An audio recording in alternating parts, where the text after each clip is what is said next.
Namaste, Suswagatam, and welcome to our Sunday edition of Words of Wisdom, Gyan Ganga on our Virat Hindustan Sangam various social media channels. As you know, we have to thank our viewers across the globe for watching this program Sunday after Sunday. And today is the 257th edition of our episode, which we started in the year 2020. Today we have a discussion on the budget of 2025, and Dr. SUBRAMANIAN SWAMY and Dr. M.R. Venkatesh, who is a CA turned advocate and an analyst and a consultant who will be discussing the budget. We also have our own team member, CA T.K. Swaminathan, who will also give his inputs along with Professor Arvind Chaturvedi and Ramesh Swamy. We thank our viewers for always watching this program, but I request our viewers to like and subscribe to our Virat Hindustan Sangam channel. With these words, it's over to Dr. SUBRAMANIAN SWAMY to initiate this discussion. We regret that last 2 Sundays we could not have this program because of the travel program and logistics of our team members.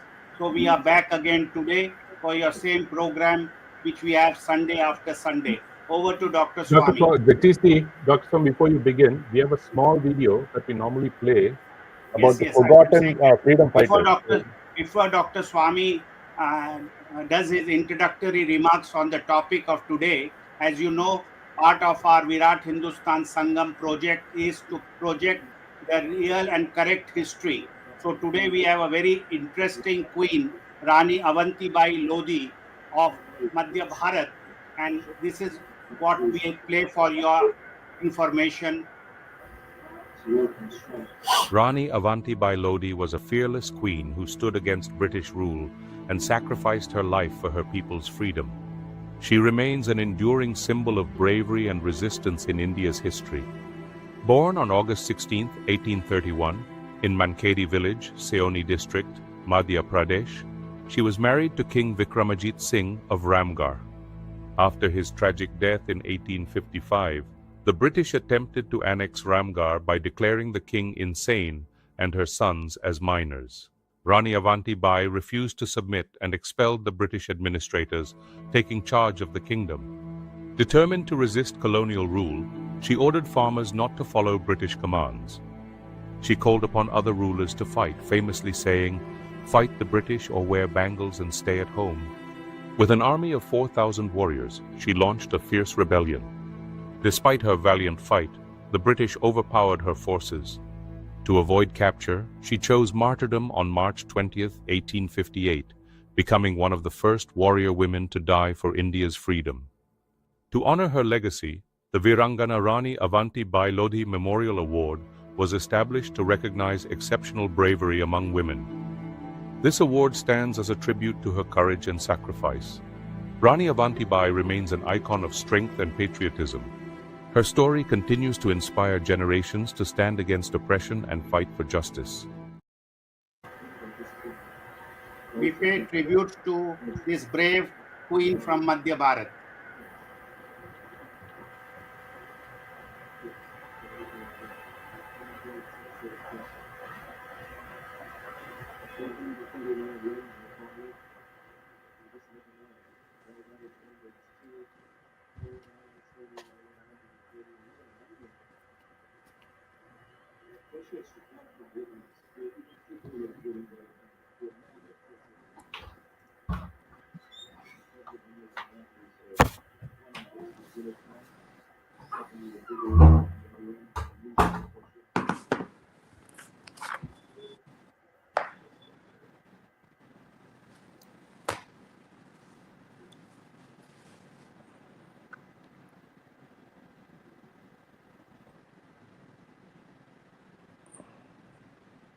We can start. Over to Dr. Swamy. Thank you, Jagdish. Every year we have this budget matter. Unfortunately, most of the people who appear to speak on behalf of the government on the budget don't know any economics. So they're just give, we have done this, we have done this, we have raised this price, we have brought that down, that kind of thing that they do. Let me just structure how we should be looking at it. We should first of all recognize that there are four aspects of any budget. First is the objective that you have assigned to yourself and for the country, and which you are translating it into the budget. What growth rate you can have? That's an objective. Or what is the control you're having on inflation? So these are the objectives which have to be stated. These are what we want to work for. Then you have to tell the parliament, you have to tell the country through the parliament proceedings that what is the strategy, what is the principle that you will give priority to, what we call as priorities. So what are the priorities? Which is the first priority? Is it controlling prices? Is it controlling inflation? It's all these questions that arise. We have to put this is our first priority, second priority, third priority, so on. And then the third will be, what is the strategy you are adopting? Are you just going to tax everybody, or are you going to do something else? You are going to mobilize resources by other means. You're going to print notes from the Reserve Bank. These things have to be pointed out to the public. And finally is, how do you get the resource mobilization for each of the projects that you have included and placed before the people, that this is what we are going to do in this 1 year. So if you look at our budget today or the budgets before, I've been saying it from day one that please put it in this format, these four things, that objectives, priorities, strategy, and then the costs that you are assigning to each of these projects. But that is not being done. So let me bring that factor into this. I would like to say that what we need to do is to grow fast, and growing fast means 10% per year. How do you get 10% per year? For that, you must have a rate of investment which will be about 35% of the GDP. 35% of the GDP should be invested. Presently, today, it is only 28. So we must now raise it to 35. At one stage, we were about to go up, and then the corona came. But since then, no new thinking has gone in.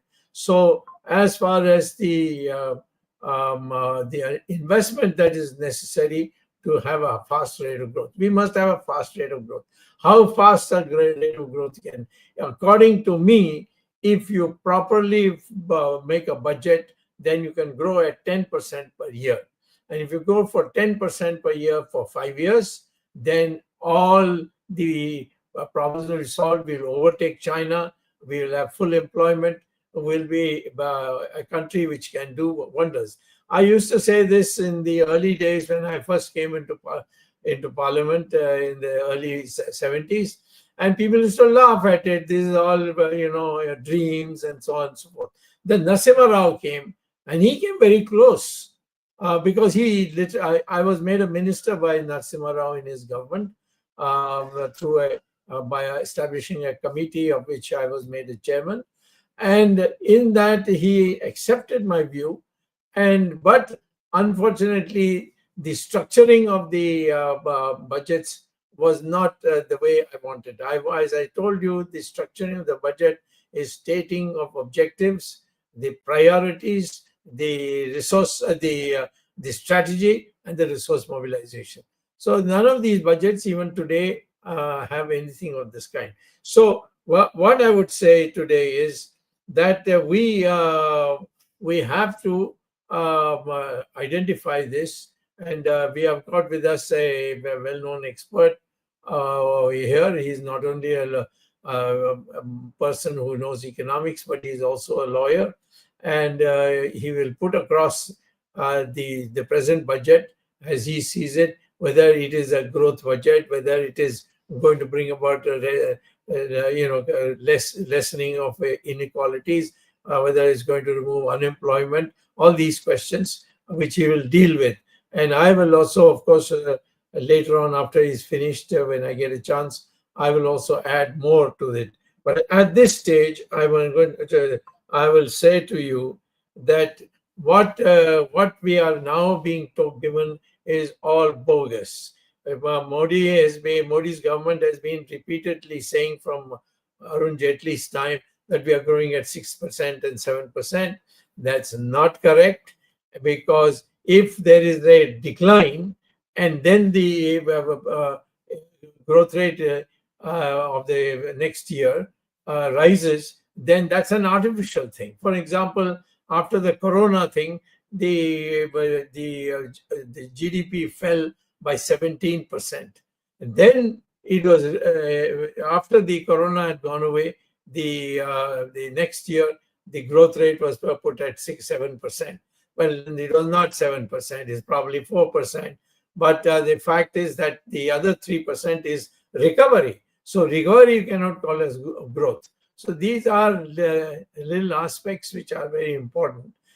And I would say that if I were to look at the Narendra Modi's period from 2014 till today, the growth rate average is about 4.5% per year, and not 6%, 7%, 8%, which they have been claiming.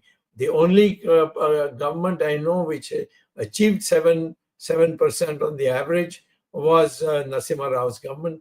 But unfortunately, nobody appreciated Narasimha Rao. Even the Congress party ran him down. So I think let us go back and see what did Narasimha Rao do. Of course, Narasimha Rao removed nationalizations from most of the sectors. He done many of these economic changes. So the same way, I would say that what we have today to put across to you is what needs to be done so that we grow in a fast way and have a market economy in the proper sense. Over to Venkatesh. Good evening, Doctor, and thanks to the Dr. Swamy team for inviting me on the budget. It's a privilege to be amongst knowledgeable people who know about the budget, numbers, economics. It's always a pleasure. The most dreadful thing, however, is Dr. Swamy will now speak after you. So that's like a real teacher who is going to come and tell what exactly he thinks. Of course, Dr. Swamy made an opening remark, and it was as sagacious as only he could be. Dr. Swamy put the nail right on the head when he says the growth numbers are itself a matter of concern, in the sense they're dodgy and one cannot trust it fully. And I will give you one simple example of this, and we will take this forward.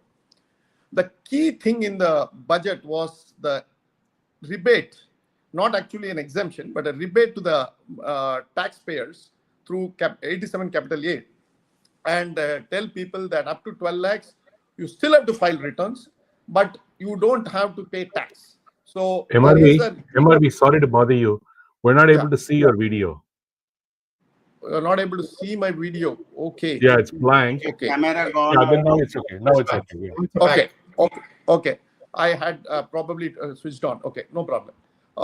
Now, the issue, therefore, is that the government of the day has probably talked about 6%, 5%, 7% growth and being gaga about it. But the real growth rate that Dr. Swamy says is 4.5. And I think more or less I will agree with him. Very rarely do I agree with him also. And this is one occasion I will agree with him with some facts and figures. The GST came in the year 2017.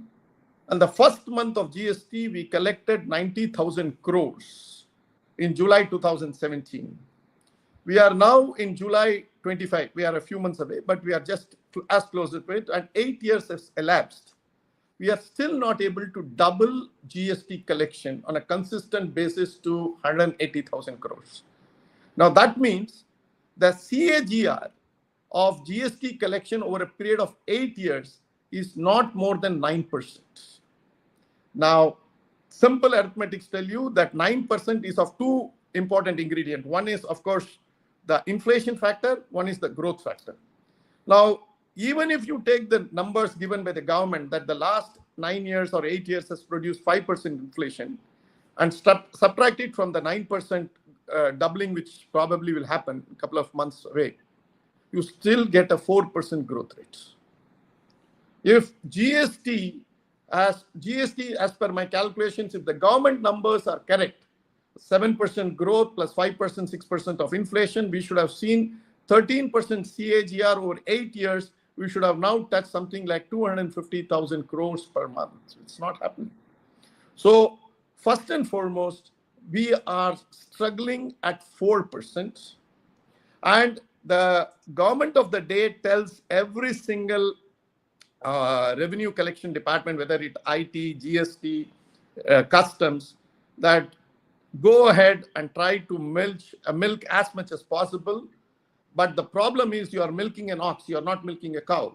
You are milking an ox and it cannot give you milk any further. So there is the huge problem of government not getting its revenue. So in turn, having got a license to go after and milk everybody, the officers have turned corrupt. They have turned toxic. That I will give you two people who are absolutely well-wishers of this government. Mohandas Pai, who says there is exorbitant tax terrorism that's going on. Surjit Balla, again an economist who is favorably disposed to this government, says that the tax GDP has gone up to 20% and makes us uncompetitive when you compare with, say, countries which are in competition with us, like Philippines, Indonesia, China, etc. No country has attained a super power status or super economic power status by taxing its citizens beyond a point. And I agree with Dr. Swamy that it's time probably for Narendra Modi government to rethink on income tax. They are saying that they will bring the income tax bill, a new income tax bill. My suggestion to the Modi government would be drop the taxation of individuals straight away. Don't tax individuals, just ask them to file a return and say what is their exact amount so that the corruption of the bureaucrats doesn't get passed off as income somewhere. So just keep a tab, and that's the only thing that you have to do. Interestingly, former economic advisors of the government, who are again probably looking at one more chance with the government, have revisited Dr. Swamy's document on multiplier effect of reducing taxes, and they now are waxing eloquence and telling us how reducing taxes will have a multiplier effect. This is elementary economics, and in taxation, this is the basic thing, that if you reduce taxes, you will have a multiplier effect. Now they are seeing virtues in multiplier effect, and they are touting as if they have now discovered it. And when they were chief economic advisors of the government, I don't see anything in their economic survey report. And this year's economic survey also says, Sarve Jana Sukhino Bhavantu. It was asked to do a honest survey. It says everything is okay, everything is all right. And that is what I think is something that is paining me. Now, the effect of this, enormous amount of toxicity in the taxation system, enormous amount of tax jihadism, as I call it, tax terrorism, as Mohandas Pai calls it, tells us that the share of manufacturing, this is the core issue today. The share of manufacturing has fallen from 16% to less than 12.5%. That means in 2011, we were having a share of manufacturing of close to 16.5%. Today, it is less than 13%. We have dropped 3% in the last 10, 15 years. This is despite Make in India. This is despite PLI scheme. This is despite government giving its attention. I'm not saying government is not giving its attention, but when you give your attention, you also send the IT, you also send the GST, you also send the DRI, you also send the customs, terrorize people, and then tell them you have to pay taxes. Unfortunately, government law officers are taking this to ridiculous levels, that every time we see in the courts that the government lawyers are bamboozling the courts, trying to terrorize the courts and telling them, if you don't interpret it this way, you will lose 30,000 crores, 40,000 crores in revenue. But the fact of the matter is, all these things have piled up and we have lost 3% of GDP in manufacturing. Let me put you it in numbers. We are today supposed to be around 4 trillion economy. The 4 trillion economy in current dollar terms is around 300 lakh crores. 3% of it would be something around 10 lakh crores. We have lost this manufacturing, and that's 120 billion. And let us see what is that we are closing. We are focusing on MSME, we are focusing on small industries, we are doing this, we are doing that. But next week we are going to celebrate Holi. The Holi powder will come from China. A few months later, there will be Vinayaka Chaturthi. The Vinayakars come from China. So, of course, the Vinayakar has a nose which is akin to the Chinese. You know, they make the Chinese nose the Vinayakar. So it's so funny that today, for small things, we are depending on China for imports. The trade with China is around 125 billion, and we export 25 billion, and Chinese export to us, or rather we import $100 billion. We run a current account deficit with China to an extent of 75 billion, which is the manufacturing which we have lost. Of course, Manmohan Singh's time, this number was there. But instead of reversing this, this government has taken so much of efforts to see that manufacturing does not survive only through tax terrorism. Only through tax terrorism. And they found out that they gave corporates one of the best tax rates in the world. Manufacturing, corporates, one of the best tax rates in the world. We are most competitive. But tax bureaucracy is so toxic that nobody wants to invest. Nobody wants to see India as a destination. So you can put a rate of 15%, but if you say CBDT, people just run away. They don't want to invest in India. People don't want to see India as a destination. Next, the net result of it, you are taxing the individuals at a very high rate, and the share of savings rate. Dr. SUBRAMANIAN SWAMY talked about the investment rate. The corresponding rate would be the savings rate. The savings rate was around 37% in 2008. Household savings have dropped. The savings rate too has dropped significantly. It has made a marginal recovery post-COVID, but we see that the savings rate is 4 to 5% lower, probably 7% lower than 2008. And compared to even 2014, our savings rate has dropped. Household savings are coming down, and we are transferring the net wealth from the most productive institution, namely family and individuals, to the most unproductive sector, namely the government. So what we are doing is 4%, what we are transferring is from the household to the government, and paying 7th pay commission and 8th pay commission and the 9th pay commission. And these, the very funny thing is the pay and the commission. The bureaucracy has a very funny name of paying itself. It says pay commission. So this is something I think we need to relook. Now, coming back to the, apart from the savings rate, I think world over there is a realization governments beyond a point are useless. They cannot solve certain problems, whether it is of society or economy. Trump, for instance, realizes in his own way and tries to bring in Doji. And through Elon Musk, he wants to close departments after departments, ministries after ministries. Take Javier Milei, one of the great economists, I call him. He doesn't consider himself as an economist. He is probably one of those guys who is telling close government departments after departments, ministries after ministries. And why they are saying this? And what is the net effect of all these things? Do we see the numbers? Dr. Swamy, you said the amount of FDI today in 24 corresponds to what exactly we got as a percentage of GDP in Narasimha Rao's government. So after 30 years, they say Shani Bhagwan does a full circle and comes back to the same spot. We have come to the same spot. We were 2.5% of the GDP, the FDI. I'm not a great fan of GDP, the FDI as something that has to be brought in. But it tells you the confidence of the world on India. It tells you how much people want to invest in India. And this has gone back as a confidence index. I see this as what we were in 91. This is something at the beginning of our reforms. People said we won't succeed. But I would say, let us look at it this way. Why did reforms happen in 91? People realized, people like Swamy were there at the helm of affairs. Chandrasekhar government, I think, tasked you with preparing a blueprint, Dr. Swamy, that's what you have written in your book. And Narasimha Rao carried it out because fate probably wanted him to carry out your blueprint to a logical conclusion. And basis your recommendations, these things happened, including several amendments to several laws.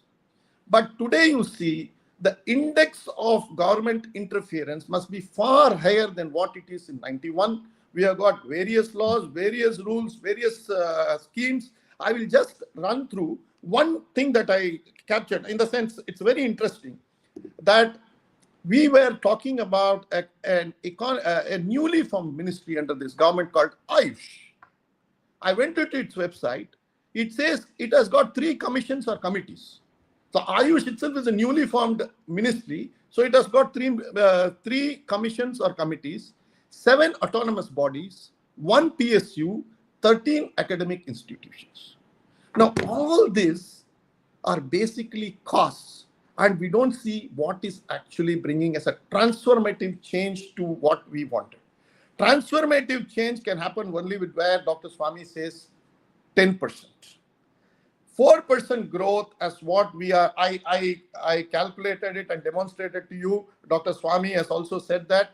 I am cocksure that if we think that our way to prosperity is to tax people, create yojanas, and then see that this will transform into this economy will transform into a superpower, sorry, it won't be. All yojanas are bhojanas. This must be the fundamental thing that we must understand. If my cow doesn't get pregnant, we say Pradhan Mantri Cow Pregnancy Yojana and put 2 joint secretaries, 1 secretary, 1 deputy secretary, so on and so forth. And we think the cow will get pregnant. Cow doesn't get pregnant because you have got a Pradhan Mantri Cow pregnancy program. It does get pregnant because of other reasons, not because the government interferes. For every damn thing, we want to bring in this amount of interference. Laws has to go, ministries have to go. Javier Milei, I'm told that he stands a good chance for Nobel Peace or Economics. I am told also that the Prime Minister is going to meet President Trump next week. I think he can take a flight to Argentina or meet Javier Milei also and understand why we should have a steel ministry, why we should have a ministry for culture. Culture is something that a state, I can't understand why we should have a ministry for culture. And let me ask a question to all those who are telling that government has done this and government has done that. First, let us ask a question. Out of several temples, several places that we go, has there been a singular improvement because of the Ministry of Culture in the last 10, 12 years? Let us answer it faithfully. Now come to infrastructure. This government's plan was, I will do good things on infrastructure. I will leave the corporate sector to revive the economy, and I will tax my individual people. They realized that this formula, that the template that they had is not working. So they have realized that they will have to go to the drawing board once again. And that is why this tax reduction has happened. This reduction has happened because they realize they are in the wrong way. Infrastructure, let me tell you, this government has done phenomenally well on power, no doubt about it. But in shipping, I think we are lagging behind. We can't call one port as something that will compete with the international ports. Then comes to railways. We are very late. We still say 80 kilometers is super express. I would say anything less than 200 kilometers is bullock cart on steroids. Okay, we have bullock carts on steroids passing off as express trains, but we are progressing, but progressing very slowly on trains. When it comes to housing, rural housing, we are doing something, but it is still not yet up and going there to a scale where it is transformative. And as far as urban infrastructure is concerned, we are just nowhere there. The smart city program is nowhere to be seen. We don't have any 1 kilometer of road where we can tell anybody in the world that, look, we have got a road that's amazing, that's world class, and there you can zip across. We may build patches of highways, that's okay, but city infrastructure is crumbling. And on civil aviation, I'm sorry to say, last 10, 12 years, we should have built 200 greenfield airports. That's the type of transformative change we are looking at. We are building the first one, which is going to come up out in Noida. And even there, the access from Delhi is not there. It will take another 10 years to build metro connections to it. So we have to see whether it will become profitable in the year 2035. Now, no nation has become a superpower by empowering the state. That's a limited one with the West. But to us, what is missing is Hindutva economics in action. Economics has multivarious ways of dealing with it. Some countries even have 45-50% tax to GDP ratio. Their people don't grumble. Their people are very happy because Scandinavian countries, for instance, have a very high tax and a very high tax to GDP ratio. They are very happy about it in the sense the people want it that way. But people like us would like the state to be a residual one. We do not want the state to come in and interfere at every damn thing. The state has not yet realized its limitations. It believes, as did Nehru's times, as in Narendra Modi's times, the state believes that it can always interfere in the lives of the people, and it has all the wisdom, all the ideas, every sort of thinking that will ensure that it can guide the citizenry to prosperity. Unfortunately, in our system, it doesn't work like this. Lastly, the elephant in the room will be both the elephant in the room is the Indian rupee, and of course Donald Trump's threat of tariffs. And if he is going to levy tariffs all across the world, then it is going to be the China may start playing the spoil sport. It may start dumping materials which it originally thought of exporting it to US. It may find markets like India as a destination. And that may ensure that our rupee further weakens. And we, unfortunately, I do not know what is the thinking. Mathematically, it's an impossibility. We reduced the interest rate, the repo rate last week. The RBI reduced the repo rate when the rupee was under tremendous pressure. And by trying to keep the rupee constant, we lost $70 to $80 billion. Our peak reserves in September were around $720 billion. From there, it has fallen to 630, 640 in the last 3 or 4 months. We lost somewhere around $70 billion defending the rupee, and thought by defending the rupee, you will defend the stock market. Now, neither did you defend the rupee, neither did you defend the stock market. And finally, what has happened is rupee has stumbled, stock market has also collapsed. All these things were very serious issues we are facing, and we still do not know whether our economic nirvana is through a strong rupee or a weak rupee. Swami sir bats for a very strong rupee. I am not a fan. I disagree with him, and I had very intense discussion with him that probably our economic nirvana is through weaker rupee. But when China depreciates, when Korea depreciates, Philippines depreciates, what is your other alternative but to release the pressure on the rupee? You could have done it in September, October. Probably you could have done it so. Probably Shaktikanta Das wanted to hold on to the rupee, thinking that if he holds on for 3 more months, he would get an extension. I do not know, but strange are the ways people think. And there is also a rumor that is going on. He held on. That is why it could not. But now that the new man has come in, he has allowed it to depreciate because it can be blamed on the previous man, and he can start it with a cleaner state. I do not know what exactly is the rupee story, but rupee is under tremendous pressure in 25. Concomitantly, the stock market will be under tremendous pressure. So if you ask me the budget speech, you could have put it in ChatGPT or your DeepSeek of the last 30 years budget and asked them to produce a 30-40 minute speech, and they could have given you this. There is nothing exciting about it. There is nothing transformative about it.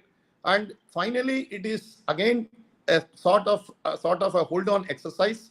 It is something that it will be that 4%, 5%. And for something to happen to graduate from here to from 4 or 5% to 10%, we require some out of the box thinking, out of the ideas, out of state thinking of what they think as plans, programs, and departments and allocations. We need to think beyond the box, beyond normative thinkings. I'm sorry to say this budget is a holding on exercise. It will hold on from where it is. It is not at all transformative. India wants a transformative budget. And if you see what is happening around the world, in China is talking about deep sea. We are talking about taxing caramelized popcorn. That is our thought process itself is something terribly wrong. We need to think about innovation. We think to allow entrepreneurs to flourish. We have to understand that the growth of a nation is only through entrepreneurs, scientists, teachers, saints, philosophers, artists, not through bureaucrats. We have unnecessarily targeted and strengthened the bureaucrats in the last 10 years. We have to undo this. Once we undo this, we have a great story unfolding by itself in the next few years. Thanks again for all of you for giving me this opportunity. Thank you. A few remarks before I hand it over to Jagdish. First of all, people ask me, if you want to do something now, what needs to be done? I say, first, abolish income tax.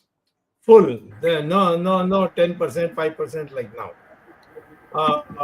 Fully. People say, oh, where are you going to get the money from for the budget and things like that? I said, that's a silly question. Why? Because if you abolish income tax, people have more money in their hands. They will go and out and buy something, and that will have indirect tax, and you'll get the money from indirect tax. And then the demand, because of the abolition of income tax, people will produce more in the industries, and that would lead to another increase for. So this fear that is caused, income tax goes, what will happen? What is the income tax today? It is on the middle class and nobody else, because the rich people have chartered accountants, including our friend here who's sitting here. He's one of the best known chartered accountants, and he can make the tax to be paid by rich people down to zero. So the income tax today, the rich don't pay because they've got chartered accountants. The poor are below the line, so they are not there.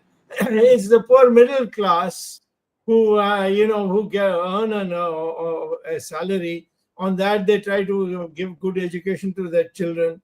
These are the people who are paying the income tax. And this income tax is then put to what use? We just don't know. The agricultural sector, zero income tax. Never has been, agriculture has never been taxed. There are lots of very rich people who are doing in agriculture. There are, of course, a lot of poor people too, but the fact is the rich people don't pay any income tax in agriculture. So this is one. Second, lower the rate of interest for loans to be extended. In my opinion, in America, they give it at 2%. I don't think we have reached, we can immediately go to the American level. But presently, you have between 9 and 12% you have to pay to get loans. Interest rate of 9 to 12%.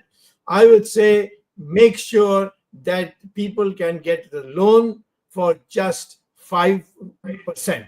If you do that, there will be a boom, because people will take that and then use it. That will start the machine from moving.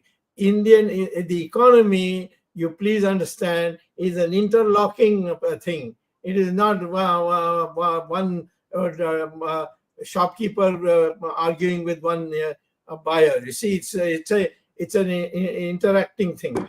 Third thing is, if you have you print notes and use it for building roads, who are going to be the gainers? The poor people who are presently sitting on the roads itself. The people who don't have any employment. at the poor level, they will get an opportunity. Like that, the same way you can use the fact that once you start building roads, building various other things which are required for industry, you will find that employment will increase. And if employment increase, then obviously they'll go and buy, and that will create a market. So this interaction between the economy, between buying and selling, it will completely change. So therefore, when you lower the interest rate for getting loans from the banks, that money actually goes to generate the economy.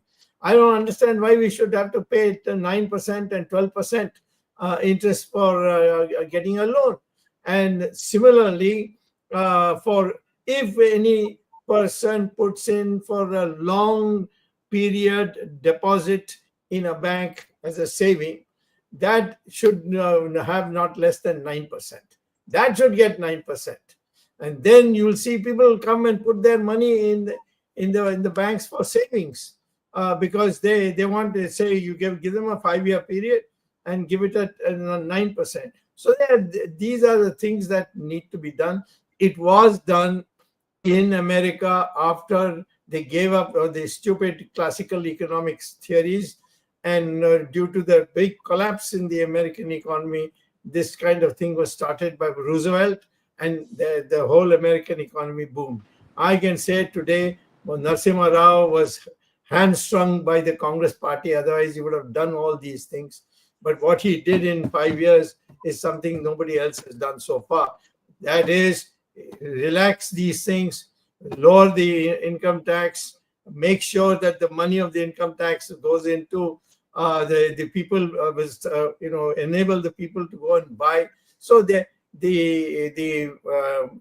input-output analysis that needs to be done of the economy, if you do it, you will never be afraid of lowering income tax or above. I, of course, want the income tax to be completely abolished, because the agriculture sector doesn't pay. The rich people have chartered accountants, and the poor people don't have to pay. They're below the level, and it's only the middle class who are harassed by income tax officials, and they live. Their poor people are they're middle class, but they are treated almost like as if they are some kind of criminals when the income tax starts working with them. So this must go completely as a start. Then lower the interest rates for getting loans, and raise the interest rate for those who put money in the bank as deposits. And this way, the Indian economy will grow at 10% per year. And if it grows at 10% per year for 10 years, then you will see that we'll be ahead of China, and we'll be in the striking distance of the United States of America. Okay, on to Jagdish. Arvind, with your comments, then we'll go to CA T.K. Swaminathan. And then thank you, Jagdish. Let me start with the basic principles of budget which Dr. Swamy had described earlier. In fact, I have been saying this earlier in other programs also. If the Indian Finance Ministry people, if they have read the Bible of Budgeting and Economy, which is written by Dr. Swamy, the book called Reset, they would understand the objectives of the budget and the priorities and the resource mobilization, etc. So I would say the first thing which Dr. Swamy said, this budget has failed once again. Why? The objective and the growth targets which were to be set, Modi has been saying for a number of years that I look 25 years ahead. He has been talking about Viksit Bharat 2047. And for 2047, he has dreamt an Indian economy worth $25 trillion. Now, as MRV said in the beginning, we are close to $4 billion. Now, if you take the growth rate from here to 2047, it requires 9.01% growth rate per year, net growth. Now, that means this budget or any other budget, previous budgets presented by Nirmala Sitharaman have not mentioned anything which is about the target, how to reach that 2047. This year again, they are talking about 6.4, 6.5, 6.6, but this is far away from the target of Viksit Bharat, number one. Number two, when we talk about priorities that Dr. Swamy has said, in poor country or developing country like India, priorities we have been talking about are roti, kapda or makan. No vision और no mention about how to bridge the disparity जो समाज में विषमता है, गरीब और अमीर की जो खाई है जो बढ़ती जा रही है over a period of time. No line, not even single line is mentioned in the budget about how to bridge this gap between the poor, extreme poor and the extreme rich. So therefore that is the lack of priority. Education, health. Though the government talks about a lot of schemes about the health, they have also said that in insurance they will bring FDI from 74%, they will increase it to 100%. Good suggestion. But what about implementation of that? What has the government has said in previous budget schemes that there is a scheme called PLI in order to increase the manufacturing sector growth and bring the Make in India success. Now, no review of PLI has taken place, whether PLI has been given in the right sectors or not, to the right kind of industries or not. No review has been done on PLI. Where we are talking about hodgepodge budget without any priorities. Good names, good acronyms have been used in order to attract the people, just to say that budget is very attractive. In agriculture, they talk about a lot of new schemes. They talk about Dhan Dhan Yojana. They talk about high yielding varieties. Now, high yielding varieties, if you look at it, in 1966, 50 years back, 60 years back, MS Swaminathan had started this idea. And now they are talking about high yielding varieties. When you talk about high yielding varieties, they may produce. But what about MSP to farmers? Farmers after farmers are committing suicide and they are on agitation for years after years. But no talk about MSP in this budget for the farmer. So when we talk about agriculture, there are certain schemes, but then they talk about self-sufficiency in urea. Atmanirbharta in urea, 100% import of potassic fertilizer, there is no mention. For years after years, last 60, 70 years, the moment we started using fertilizers, we have not produced potassic fertilizers. We are only concentrating on nitrogenous fertilizers and phosphatic fertilizers. Potassic fertilizers have 100% import. We are not talking about any substitution of import. I mean, so where is the vision? And I repeat that again at the cost of repetition, that this budget lacks a vision. This budget lacks a direction. This budget is ad hoc, and this budget is temporary. This budget is hodgepodge. They talk about, I'm just mentioning few things because everything cannot be covered in a few minutes. They talk about Bharti Bhasha Pustak Yojana.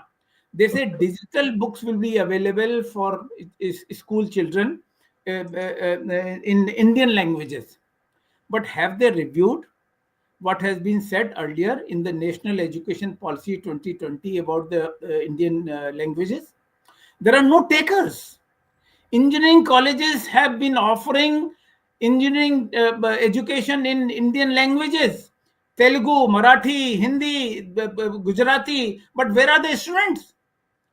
Teachers have been appointed, faculty has been appointed for Indian languages, but students are not there because the students know that when they do engineering degree in regional languages, there is no employment. And coming back to employment, when we talk about priorities, roti, kapda, makan, we have been suffering from employment for quite some time now. Is there any scheme given for employment in this budget?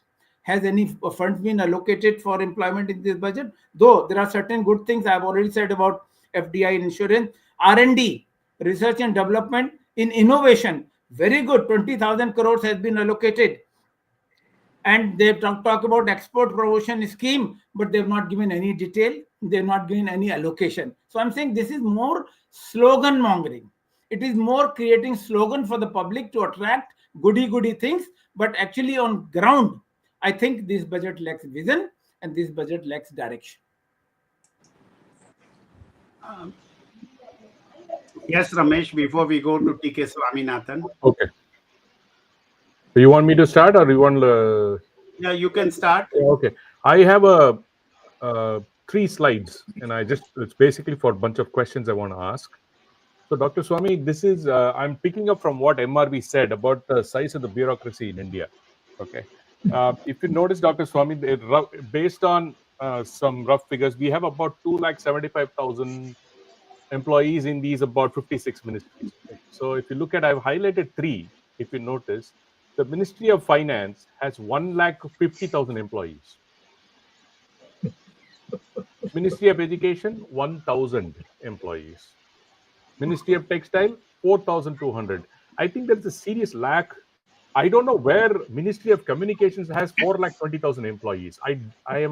It is mind-boggling that these numbers are like this. Okay, so I don't know what they're communicating, who they're communicating. Is it the IT cell that has ballooned to 4,20,000? I don't know. What that Ministry of Communications, it is mind-boggling numbers. So, Dr. Swamy, the first question, if you look at the other reason that I highlighted Ministry of Finance, if you look at the cost of salary and allowance, it is 17,636 crores, right? You know what is the average salary per employee there is? It's exactly less than 11.86 crores, 11.86 lakhs per year, which is exactly below the 12 lakh threshold limit. Almost all employees in the Ministry of Finance are going to pay 0 tax. Okay. Second interesting slide, Dr. Swamy. If you notice here, this is the cost per employee in every department. Highest is Ministry of Minority Affairs. I don't know what they're doing. Look at Ministry of Finance. I told you, right? Cost per employee is 1 lakh. If you look at its cost per employee is about 11.8 lakhs per year. Exactly below the threshold limit of 12 lakhs. Isn't it brilliant as to how they achieved that? Only Ministry of Finance with so many 150,000 employees. They say, oh, it's averaged out and all this. But I'm just saying, these are some things that we can subtly notice. This is data from the budget, Dr. Swamy. These are not cooked up data. This is data from the budget. Last slide, I'll just put it out there. The government said, oh, we are increasing the taxable limit to 12 lakhs. So we're going to lose 1 lakh crores and boosting consumption. But on the contrary, the same budget paper says for 24-25, we are going to increase. We are going to have an increased tax on income. How? And the last question to MRV and you, Dr. Swamy, by increasing this to 12 lakhs, roughly 0.7% of the public is going to pay tax. Why the hell do you need 150,000 employees in Ministry of Finance to collect tax from 1 crore people? I leave it at this. And Dr. Swamy, your comments first, and then MRV can come. My point is my answer is very short. Abolish income tax, and all these things will fall in its place. The whole problem is this, and it has to be. People worry about where the money will come from for the government if you abolish income tax. You've got indirect taxes. You've got plenty of that. And if people start buying more because they have been saved income tax, then that level indirect tax will also grow up. So this is the interlocking thing about this, what we call is input-output analysis. This input-output analysis is so complicated, but once you understand it, you know there are so many things you can do. Abolishing of income tax will lead to more taxes for the government to other sources. So, this is the main focus. I'm not, you have made a very good point here, but I'd rather not deal with this because it's a matter of it is going away from the macro aspects of what I want to put across.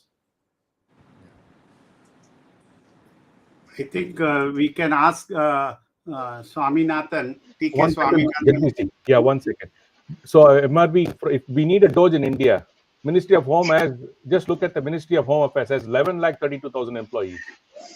Don't you think we definitely need a Doge in India? This is absolute nonsensical kind of employees being put in a ministry. Absolutely. In the sense, that is why I suggested, even before Doge came in, the idea of Doge comes somewhere in October, November. But Javier Milei has been talking about this from the fall of 23. And he has been successful in doing this. We require a Doge in India and perhaps Dr. Swamy to head it. You'll give a heart attack to Ms. Nirmala Sitharaman. No, let them continue with finance and other clerical things. We require something transformative like Doge to come into India. And that's why I want somebody who thinks closing ministry like textiles, like steel, like minority affairs, like your culture. 80 of them has to go. 80 departments, 90 departments. Modi will get very jealous if you say that. So be careful. Don't make it public too much. Yes. Got it, sir. So, yeah. Sir, technically speaking, in my view, this is the first budget of the refreshed third term of the government. If I look at it that way, there's no great ideas or a transformative thing which we are call it up. It's a kind of sane, dull budget which you have been doing. It looks like they themselves haven't thought that they will win the mandate and be the chair. So somehow it has been given to them. Now they want to present a budget in that way. They have to do it. So I don't see a transformative ideas in terms of bringing up the bridging the inequality that's happening in India between the rich and poor.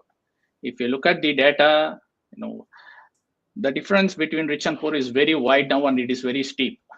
And we have been discussing in the past that there is no effort that has been taken by the government to bridge this gap.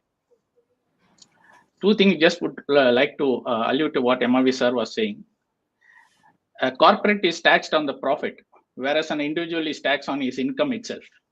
That's a huge body blow for any individual who is having an income.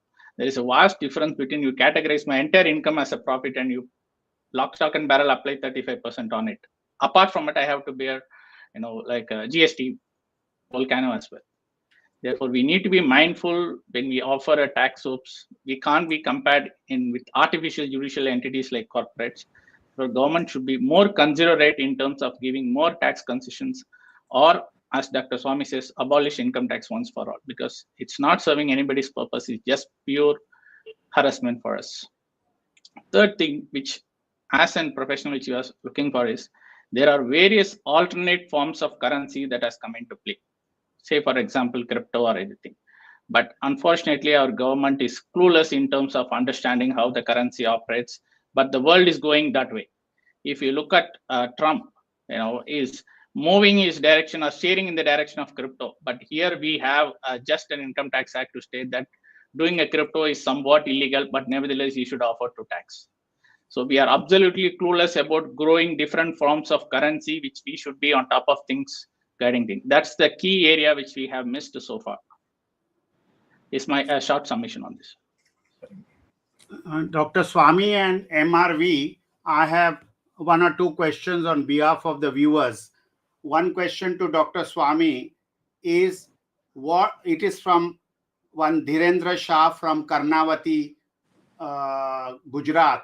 Mr. Dhirendra Shah wants to know what, according to you, should be the price of the rupee and dollar ratio. What should be the correct price versus the dollar? So could you tell our viewers what is the issue? This is the question from Gujarat. Since the present system of the government of India is to fix the exchange rate, I would say that on that basis, the correct price that should be for a dollar should be just 8 rupees and not 89 rupees as we have it now today. Dr. Swamy, why you think it should be 8 rupees? Because if you take commodities and see, or you take one pizza produced in India, Pizza is as good in India as it's in America. And then you see the American pizza price, you will find that it is 1 to 8. How is it 1 to 87? If you're going to pay $1 for the equivalent of $1 of for pizza, you will get about 100 pizzas for it. So I am saying that you go by commodities. You take rice, see the price in the American market, see the price in the Indian market. So it's a work I've done a lot of on index numbers. You see, so the way to fix the income tax, the exchange rate, is to take a series of commodities in the United States and get it in dollars, get the Indian one in rupees, and then make the ratio, and you will get 1 to 8. This is called purchasing power parity, as somebody has kindly put out in our below our speeches. Yes, in one of our comments. So the way for developing the price of Indian rupee vis-a-vis America is to go and see the commodities and see their prices, and then take the division and then put it together, either add them all and divide by the total number that you have brought in, and you will get 1 to 8. I've done this calculation for China. I've done this calculation for the United States. I got books already, which are now considered classics, particularly in the India-China comparisons. So who are these people fooling? I have also written a letter in 2016 to Narendra Modi that please ask any member of the Finance Ministry or the Planning Commission, whatever it is now called, and ask them to come and debate with me. But nobody is willing to come because they know I know the subject. There was one Tamil in the Finance Ministry.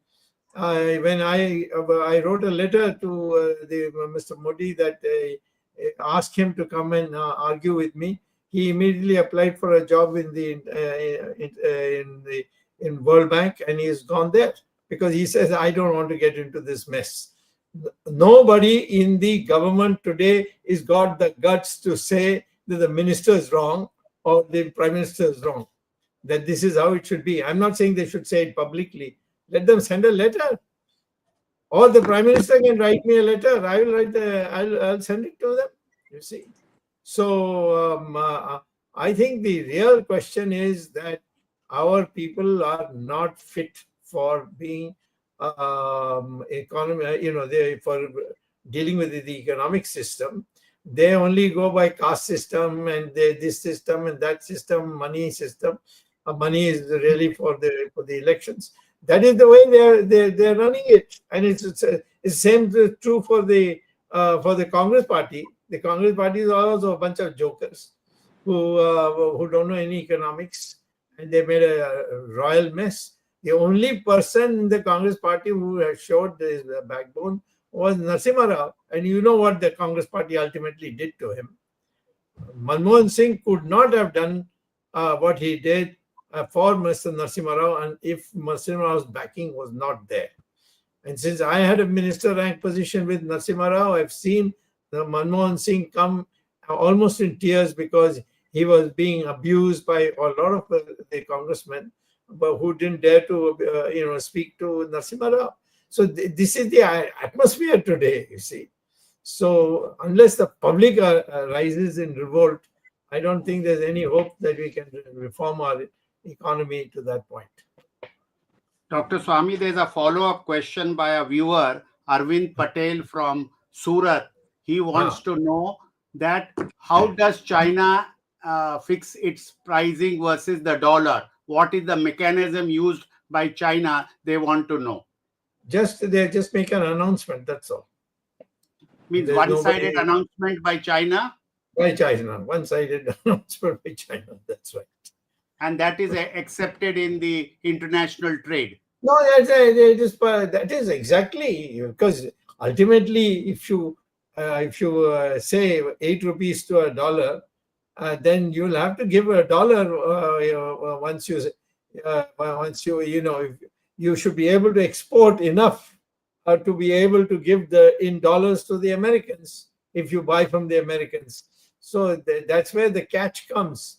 But for that, you have to have a calculation. I'm not suggesting that you have 1 rupee to $1. I'm saying 8 rupees to a dollar. Why? Because I've done the arithmetic of it. After taking the prices of all the commodities, putting it into a matrix, and taking a comparison with the American dollar, and I get this figure of 1 rupee is equal to, or $1 is equal to 8 rupees.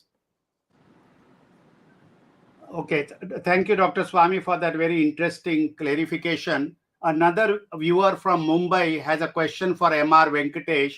The gentleman name is Manoj Mehta. He would like to know from Mr. M.R. Venkatesh, Dr. M.R. Venkatesh, if the economy is blooming as the government is claiming, then why is the stock market going down? He wants to know what is the facts that some of the Andbucks and Gunbucks were saying that the economy is booming. Look at the stock market indexes. So he wants to know what is the fact behind the stock market not being very receptive to what the finance minister has done, and even previously. Okay, the first two questions arose from Gujarat, and mercifully you put it to Mr. Dr. Swamy, and you have kept me out of Gujarat. Thank you very much for that. And now the question comes from Mumbai. You are asking me, so I'm grateful to you. So the political dimension is put to Dr. Swamy. Now, as far as this question is concerned, see, the stock market is far too intelligent. It comprises, that's why we say the market is always has the billion plus views, and it has its own views and takes of the economy. And it is not bound by what the Sarkari economists say or what the government says or what the RBI says. It has its own mind. It may be wrong. That's a different point. But it has its own mind. And for the last 8-10 months, the market was at unease with what the government was projecting about itself. And there was an exit which has almost become an exodus in the stock market, because the government numbers were not actually reflective of what was happening at the ground level. And there was some sort of unease. FIIs have left the country, and they have left in hordes. They don't believe. They are right or wrong, I'm not into that. I'm only telling you that they don't believe that what the government is trying to tell them and persuade them that all is well, all is well. Amir Khan can get it done in 3 idiots, but the stock market cannot believe it. And they say all is not well. Thank you, sir. Thank you. Thank you for that update. Dr. Swamy or MR, you can take this question. There are a bunch of questions about BRICS because Trump has now warned. I mean, is BRICS going to be an important factor at all? Well, if you're asking me, yes, sir. You go first, and then if MR, we can jump in there. In 2016, Narendra Modi asked me to become the president of the BRICS Bank. And I told him that it's a big fraud. I'm not going to leave India. I've left America to come here, that to Harvard. And I'm not going to go to China and sit there. The BRICS Bank is nothing but a toy for the Chinese. And I would not think that it will ever be a factor in the international market. MRV, you have any? BRICS was basically an esoteric idea. It was a club meeting, that's all. So luckily, Dr. Swamy saw through this game, and he did not want to be a club goer at the age of whatever he is, that and start whining and dining with people in the evening. Nothing more. See, BRICS was never supposed to deliver something concrete. Like G20, it's a meeting of people. That's all. You have to hold it at that point itself. Nothing big, nothing small. Arvindji, closing comments. You are muted, sir. Arvind, you are muted.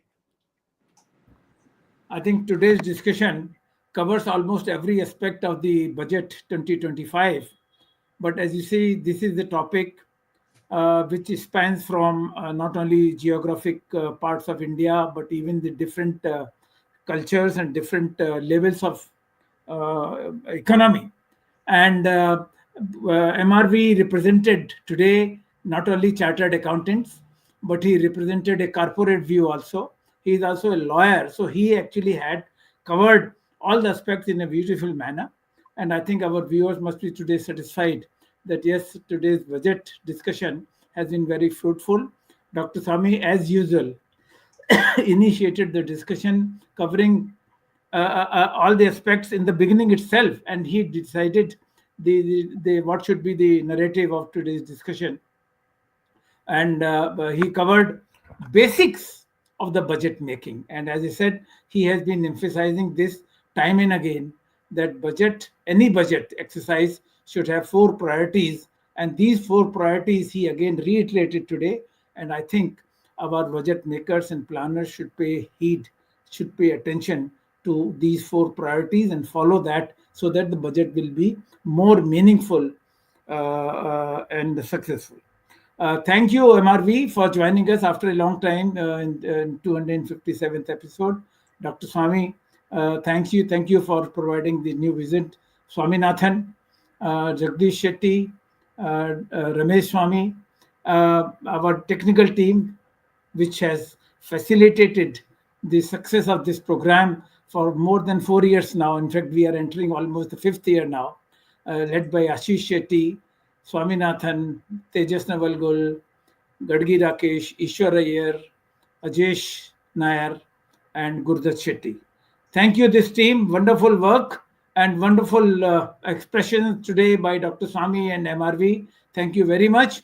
We'll be meeting again next Sunday with a new episode of Words of Wisdom Gyan Ganga on Sunday, 16th February. Till then, Namaskar, Jai Hind, Jai Shri Ram. Jai Shri Ram. Jai Shri Ram.